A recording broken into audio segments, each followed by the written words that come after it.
kali ini saya akan menjelaskan tentang pengertian korupsi. Korupsi dan koruptor berasal dari bahasa Latin yaitu corruptus, yakni berubah dari kondisi yang adil, benar, dan jujur menjadi kondisi yang sebaliknya. Sedangkan kata corruptio berasal dari kata kerja corrumpere yang berarti busuk, rusak, menggoyahkan, memutar balik, menyogok orang yang dirusak, dipikat, atau disuap. Korupsi adalah penyalahgunaan amanah untuk kepentingan pribadi. Dapat disimpulkan bahwa korupsi secara implisit adalah menyalahgunakan kewenangan, jabatan, atau amanah secara melawan hukum untuk memperoleh keuntungan atau manfaat pribadi dan atau kelompok tertentu yang dapat merugikan kepentingan umum. Dari beberapa definisi tersebut juga terdapat beberapa unsur yang melekat pada korupsi. Pertama, tindakan mengambil, menyembunyikan, menggelapkan harta negara atau masyarakat.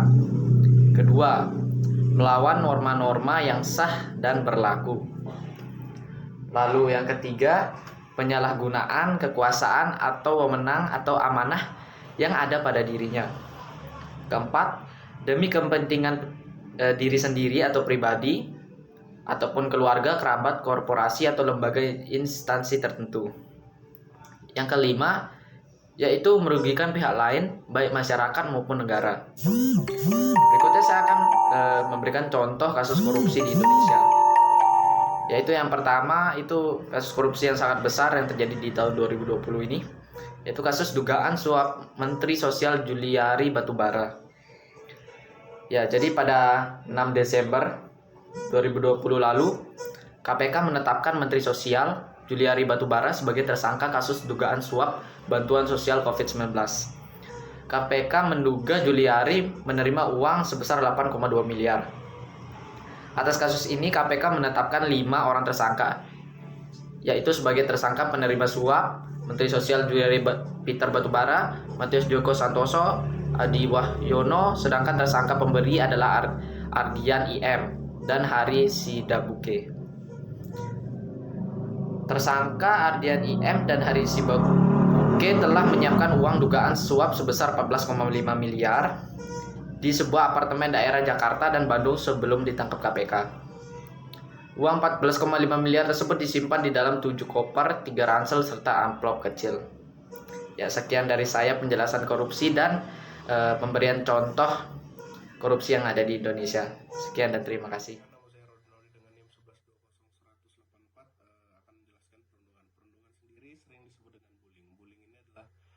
Perilaku agresif yang tidak diinginkan di antara lingkungan sosial yang melibatkan ketidakseimbangan kekuatan antara pelaku korban. Bisa dibilang adalah sebuah tindakan yang melibatkan atau dikategorikan sebagai bullying apabila perilaku tersebut sangat agresif dan si korban merasa tersudutkan. Mungkin salah satu contohnya adalah siswa salah satu sekolah menengah atas di Pekanbaru berinisial RA mengalami patah tulang hidung. Menurut pengakuan RA sendiri, ia dibully oleh teman-temannya di sekolah karena dia mempunyai kekurangan fisik, yaitu cacat di tangan, sehingga membuat teman-temannya membuli dia. Dia juga diancam dan diperas sekitar 5 bulan setelah ia bersekolah di situ. Dia juga kerap mengalami yang dimana jajannya sering dirampas oleh teman-temannya. Nah, jenis bullying ini adalah bullying fisik. Bullying fisik tindakan intimidasi yang dilakukan sebagai usaha mengontrol korban dengan kekuatan yang dimiliki pelakunya, termasuk diantaranya menendang, memukul, meninju, menampar, mendorong, dan serangan fisik lainnya. Nah, untuk di kasus bullying ini yang harus kita lakukan ketika kita menemukan teman yang korban atau teman yang sedang dibullying, kita harus memberi masukan kepada mereka agar mereka dapat pede kembali di dalam sosial lingkungan mereka, di dalam mereka beraktivitas. Kita harus mensupport mereka dan kita harus mengajarkan kepada mereka agar bertindak sedikit bodoh amat untuk tidak terlalu mendengarkan sesuatu omongan atau obrolan yang tidak terlalu penting, yang tidak terlalu berguna di kehidupan dari korban bullying tersebut. Sekian dari saya, terima kasih. Selanjutnya akan menjelaskan mengenai kekerasan seksual. Kalian tahu nggak sih apa itu kekerasan seksual? Nah, kekerasan seksual itu merupakan tindakan atau perbuatan yang merendahkan, menghina, menyerang, atau perbuatan lainnya terhadap tubuh seseorang atau fungsi reproduksi secara paksa yang artinya bertentangan dengan kehendak seseorang. Kekerasan seksual bisa terjadi di mana saja, baik itu dalam lingkungan relasi personal, rumah tangga, seperti orang tua dengan anak, relasi kerja, dan situasi khusus lainnya. Selanjutnya adalah salah satu contoh kekerasan seksual, yaitu pelecehan seksual. Nah, pelecehan seksual bukan hanya sentuhan secara fisik, tapi juga bisa berupa komentar berbau seksual terhadap tubuh seseorang, lelucon kotor. Pada lelucon kotor ini bisa berupa membuat sebuah candaan pada keadaan fisik seseorang di bagian yang cukup sensitif. Selanjutnya ada menyebarkan rumor tentang aktivitas seksual seseorang, menampilkan gambar, cerita, atau benda seksual. Nah, berikutnya bagaimana sih dampak atau kerugian pada korban? Tentunya korban akan mengalami kerugian baik secara fisik, psikis, dan secara seksualnya. Dan hal paling berbahaya, bisa saja korban mengalami tekanan berat karena pelecehan tersebut, sehingga merasa dirinya tidak layak diterima di masyarakat dan berujung hal yang sangat sensitif, yaitu bunuh diri.